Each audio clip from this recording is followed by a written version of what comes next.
Hi there, Damien here from the other side, wishing you and your family a happy new year. We're back for 2025 on January 24th. Until then, we're presenting our best segments from last year and hope you enjoy this one. Now, since nobody in the government or the opposition wants to do anything to monitor this Esafety censorship group, it falls to the hard-working One Nation Senator Malcolm Roberts and other right-minded minor party and independent politicians to hold them to account. The last time Senator Roberts had the chance to question Ms. Julie Inman-Grant was in February, not so long ago, in a Senate committee hearing. She was just back from the World Economic Forum meeting in January in Davos, Switzerland, where she said she had a lovely, productive time. I achieved more in 4 days than I could in 4 years because I was meeting with senior technology executives.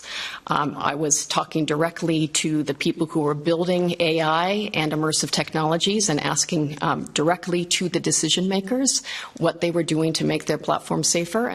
Okay, good. No problem with that. She can go to big meetings and meet big people overseas. That's all legitimately part of the gig.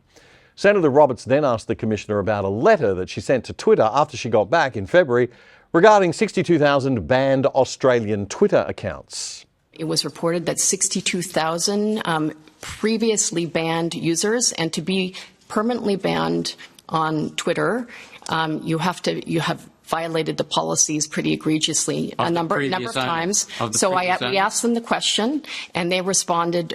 When we asked about the 62,000, they responded with 6,100. We assumed that meant they reinstated 6,100 previously banned Australian accounts.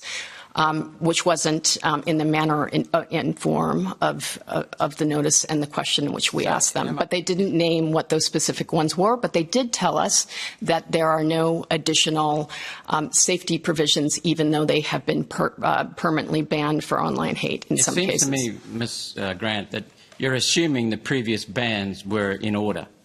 Have you explored those previous bans before coming to that judgment? Well, so Twitter, as the company, had a whole range of policies, including a hateful conduct policy. They remove or they. So you haven't. What you've done is you've gone off their interpretation of their policy, even though we know they were biased. Let's be clear. She used to work at Twitter. Is it possible that she could be completely unbiased and neutral towards its new owner, Elon Musk? I'm not suggesting anything, of course, but it's fair and reasonable to ask that question of a government official in this role. Anyway, back to Senator Malcolm Roberts of One Nation in the Senate in February. What you've done is you've gone off their interpretation of their policy, even though we know they were biased. Well, that's the only thing we can do, Senator. Could you come back to my question, please, and give me examples of Australian accounts? Senator Roberts, I appreciate that you're somewhat agitated, but if you could please respect the witnesses. Whoa, hold it there for a second. Is the chair accusing the good senator of being agitated there? He doesn't look too agitated to me. And actually, he has every right to be agitated. He's representing his constituency, but he looks very cool, calm, collected and professional. This could be a little gaslighting from the chair, maybe. A little woman-splaining, perhaps. Appreciate that you're somewhat agitated, but if you could please respect the witnesses and allow them to answer. Well, I'd like the witness to give me examples of Australian accounts that X had allowed back that your office objects to. That's my question, and you haven't answered it. I didn't ask them specific questions about which accounts that there were. I asked for the quantum of the numbers. Are you setting yourself up as an arbiter of what should and should not be seen online? No, I am not.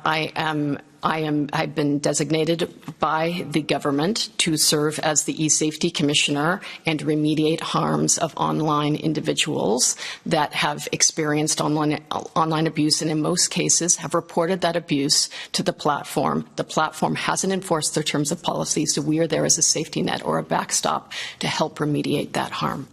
Okay, so she goes straight back to the keeping kids safe agenda that her office has, which nobody would want to argue with. However, her powers now extend far beyond that. Your remarks included this comment, quote, "There are lots of different tools in the toolbox we'll be using," end of quote. What are those tools? Under what explicit power do you possess them? And who supervises how you use them? Well, all our powers are designated under the Online Safety Act. We have a range of complaints schemes that deal with youth-based cyberbullying, image-based abuse, adult cyber abuse. Who supervises how you use them? Who assesses whether or not you're being effective or overextending? Well, we are held to account. We have lots of reporting and transparency and accountability measures ourselves. And if there's ever a question about any decision that's made, they can be challenged through internal review, through the Ombudsman, through the AAT, or through the federal court. So we are accountable to the people and to the government. Okay, now it's this next bit that troubled me a bit. There's no doubt that our eSafety Commissioner sees herself and her office as having a global role to play and global influence to exert. Thank you. At the World Economic Forum planning session in Davos, you said, quote, "We have started something called the Global Online Safety Regulator." Who is we? Did you receive ministerial permission to involve Australia in another globalist power sinkhole? You may laugh, but that's facing a big threat. I'm an independent statutory authority. The internet is global. Most of our regulatory targets are based overseas.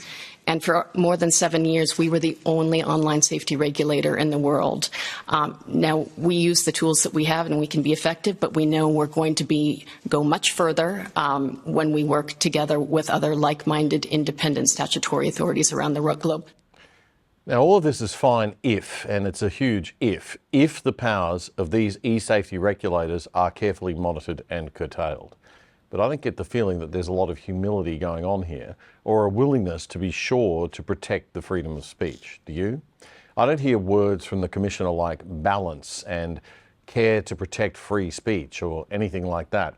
I just see someone with a power who's on a personal mission or a professional mission, if you like. And Elon Musk is starting to look more like Harry Potter every day.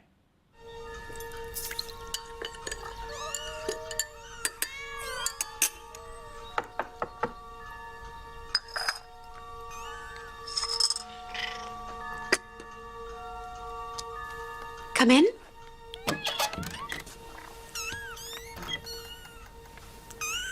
Good evening, Mr. Potter. Sit. You're going to be doing some lines for me today, Mr. Potter. No, not with your quill. Going to be using a rather special one of mine. I want you to write, "I must not tell lies." How many times? Well, let's say for as long as it takes for the message to sink in.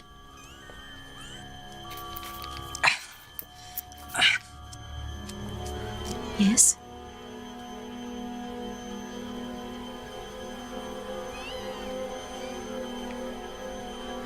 Nothing. That's right. Because you know, deep down, you deserve to be punished. Don't you, Mr. Potter? If you enjoyed that clip, check out our website at othersidetv.com.au and sign up to join us in our 2025 mission to revolutionise Australian media. We're back with brand new content from Friday, January 24. There is a better way to view life than thinking that we're all victims who need big government to save us. Check us out, othersidetv.com.au. Here at The Other Side, we do not get more than $1 billion of taxpayer money like the ABC does to waste on fun stuff that we and our friends like while ignoring the public that we're supposed to serve. We have to rely on your support of this show. But I also hate asking for charity. So we've done a deal with what I think is the best VPN service in the world so that you can support this show and get excellent value for yourself in return. Private Internet Access VPN is a virtual private network. You download their app onto your phone, your TV, your computer, whatever you use, and it'll route all your data through a different server location so that you can't be tracked by the prying eyes of big government and big corporations. It keeps you and your family truly safe, and it will not massively slow down your internet speeds or make it harder to use your devices like some VPNs do. Private Internet Access, PIA VPN, is quick and easy to install, and once you've downloaded it, that's pretty much it. You can sign up using our special Other Side code for less than $3 a month. Unbelievable. That is a whopping 83% off the normal price, and you'll get the first 4 months free, and you will be helping our show a lot. So get onto it. piavpn.com/otherside to get the special deal. And get this, if you've got a Netflix account, by signing on through a server in another country to Netflix, like the US, for example, you'll get access to that country's library of Netflix shows on your account as if you were in that country, which is also great if you want Netflix in a different language or something. piavpn.com/otherside.